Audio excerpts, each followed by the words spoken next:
ang tao maduol na ko sumala sa iya ang pagpili. Ora gyud.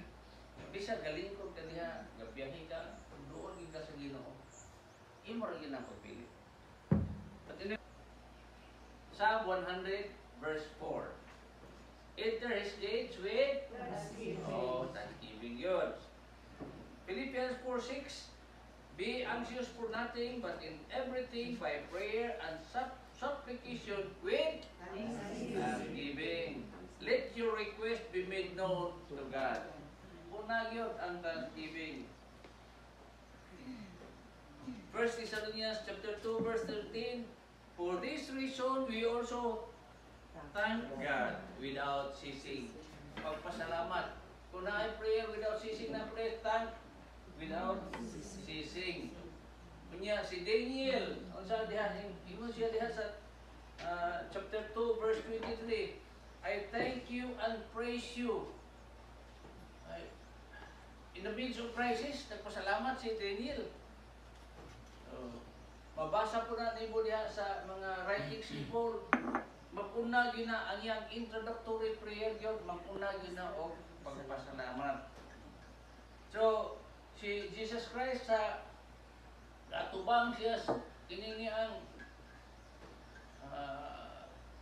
kini lungganan nila sa ro, nagpasalamat siya. Pasalamat kita nan. So ang message today is that your thanksgiving will move God to work miracles in your life. Amen. Ang imong pagkamapasalamatton maga-cause sa Ginoo nga magabuhat siyang milagro sa imong kinabuhi. Yan nga pugida again and again. Amen. Kanuna gyud. So every time magpasalamat ka sa Ginoo, naagyod ang kining buhat sa Ginoo ana mag-represent makita. More pleasant surprises is in store when we give thanks. What he did yesterday. Pasalamatan nato siya karon unsay atong nagbuhat. Hindi kang balaka na punta karong adlaw o nakalimot mo pasalamat. Pero di pleasant surprises. Kinsay gusto pleasant surprises? Amen. Pleasant surprises yun. Bisag inyo na nakita pleasant surprises to Midyapol. Paan yaw.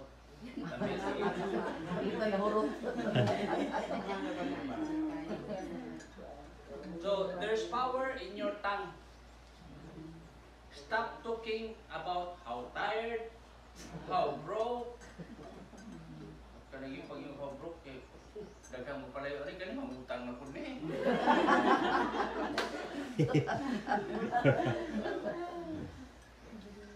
First, start your prayer with thanksgiving.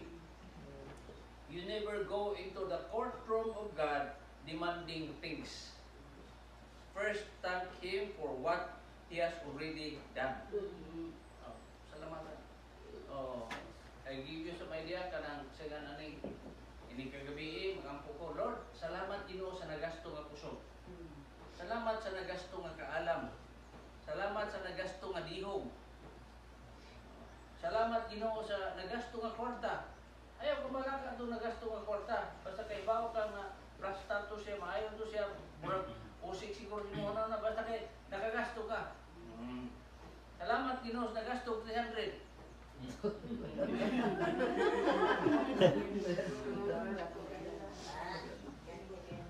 Kaya labaw pag Ginoo sa 300 ang ako ang na-enjoy. Psalm 100 verse 4. Enter his gates with thanksgiving yun.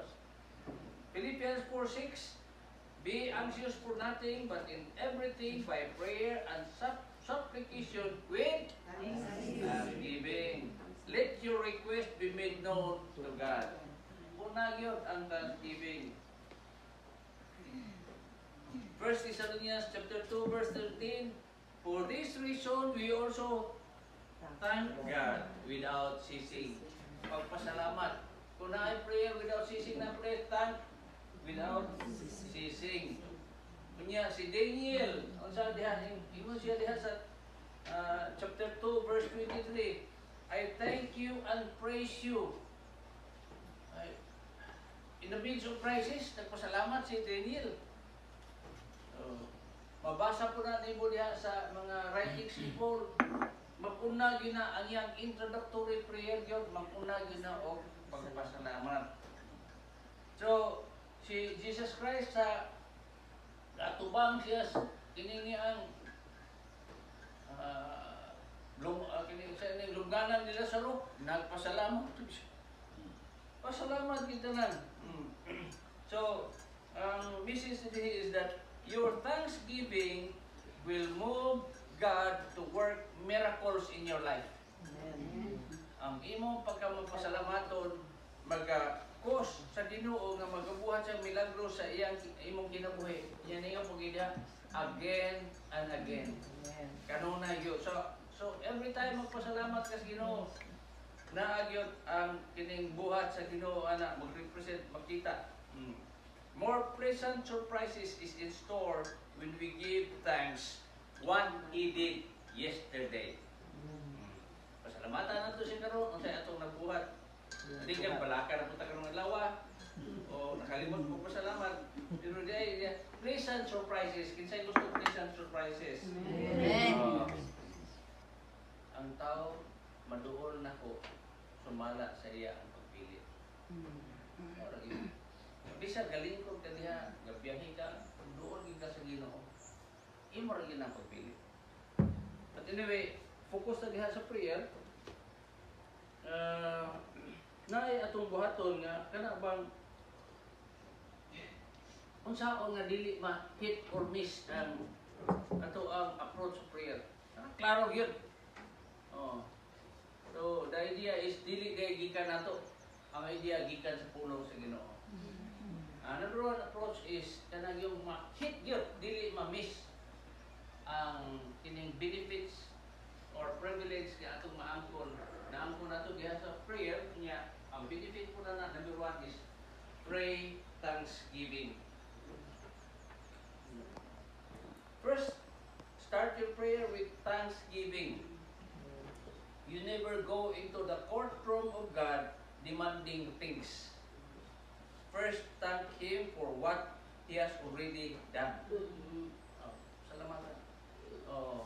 I give you some idea kanang sagan aning ini kagabi magampo ko, Lord, salamat Ginoo sa nagasto nga puso. Salamat sa nagasto nga kaalam. Salamat sa nagasto nga dihog. Salamat Ginoo sa nagasto nga kwarta. Ayaw kumala ka itong nagasto nga kwarta. Basta kay bawo ka nga rasta to siya, maayon to siya, murag usik siguro mo na basta kay nakagasto ka. Salamat Ginoo sa nagasto 300.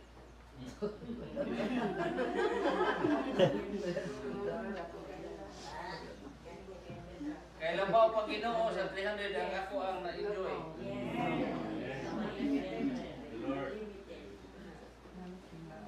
Salamat tanan. First, thank Him for what He has already done. What? Kinayang ipubay sa imo. Pastilan, di mahurot. Daghan yun kayo. Gamit siya tao, gamit siya sakiran, gamit siya o tanan, nindot kayo, pagbiyahe, kahapon lang, nindot kayo, bugnaw. So, pray thanksgiving. Psalm 95:2. Let us come before His presence with thanksgiving. At tuloy kas presensya sa Ginoo, magpasalamat. Psalm 104. Psalm 100 verse 4. Enter His gates with thanksgiving yun. Philippians 4:6. Be anxious for nothing, but in everything by prayer and supplication with thanksgiving. Let your request be made known to God. Una yun ang thanksgiving. 1 Thessalonians chapter 2 verse 13. For this reason we also thank God without ceasing. Pagpasalamat. Kung na prayer without ceasing na prayer, thank without ceasing. Kunya si Daniel, unsa diha ingon siya diha sa chapter 2 verse 23. I thank you and praise you. In the midst of crisis, nagpasalamat si Daniel. Mabasa po na nimo diha sa mga writings ni Paul. Mag-una gyud na ang iyang introductory prayer gyud, mag-una gyud na og pagpasalamat. Christ sa atubang siya kiningi ang kining sa ining lungganan nila sa ro, nagpasalamat to siya. Pasalamat kita nan. So, ang message today is that your thanksgiving will move God to work miracles in your life. Ang imong pagkamagpasalamaton maga-cause sa Ginoo nga magabuhat sa milagro sa iyang imong kinabuhi. Yan nga pagida again and again. Kanuna yun. So every time magpasalamat ka sa Ginoo, naagyot ang kining buhat sa Ginoo ana mag-represent makita. More pleasant surprises is in store when we give thanks what He did yesterday. Pasalamatan nato siya karon unsay atong nagbuhat. Hindi ka balaka na punta karong adlaw o nakalimot mo pasalamat. Pero di pleasant surprises. Kinsay gusto pleasant surprises? Pleasant surprises yun. Bisag inyo na nakita pleasant surprises to Midyapol. Paan niya o?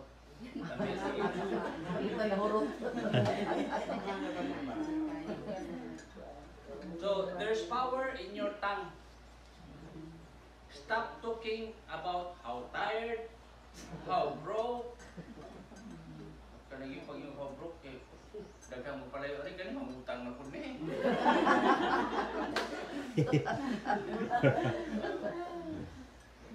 Undepressed you are. Ay, ano nga rin makamusumbong na po, di ba ko sa psychiatrist? But speak how grateful you are. Number 2, diha sa pag-ampo, guidelines hindi sa Ginoo, dili ni atong guidelines, dili kita magbuot sa kondisyon nga ma-hit yun nato ang purpose sa prayer, not miss. Number 2 is praise. Pagday. Psalm 50:23, whoever offers praise glorifies me. But giving thanks is a sacrifice that truly honors me. Psalm 50:23. Whoever offers praise glorifies me. Mao mo gina. Dahil ang kalibutan, magkiilog na og praise. Sinursulan masana sa yawa. Ang number 1 yun nga Marisol, ang yawa man. So walay ninyo, whoever offers praise glorifies me. Hindi pa yung Ginoo. So, daghan pa niya tagisgutan, gawas kung magpabilin tayo rin urong gabi Pabita trabaho. Saya mata umah kema. Kalau mau hindi ka agad. Ijahay gana simbahan. Paano ni matawanan na ito? Kamingos buntag na din ni Apo ni Biyak. Nangadlaw. Katulo is worship. Una, thanksgiving. Sunod, praise. Katulo is worship. Worship, Luke chapter 4 verses 5 to 8. So, ang message there is that worship is a physical expression of our relationship with spirit beings. Worship is a physical expression of our relationship with spirit beings. So, kaya pag-worship tayo na ito, daghan na yung worship na kay spirit beings man, ako lang ayaw pag-analyze. Halimbawa, ma-relate mo gina ito na dili tanan nag-worship Diyos. Yun. Luoy lang kayo Pilipinas, baka before the arrival of the Spaniards, ang ila arang yung worship is ang word Abba. Kung tanaw rin mo ka ng worship na isla, Abba, mga nitibo ka ng Abba, kato silang lapu-lapu, Abba, Abba ra ang word. Pagka abot na nila, gibutangan na dito sa Tuminyo, kanarihan, Bertin sa Rigla, katong wala pang Rigla ha, at lumunito. Bertin, dila Rigla, dahil na, kung siya nang Rigla, administration mo ka na.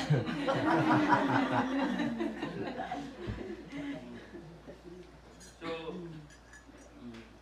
na ay ang mga pagano worship. Ang mga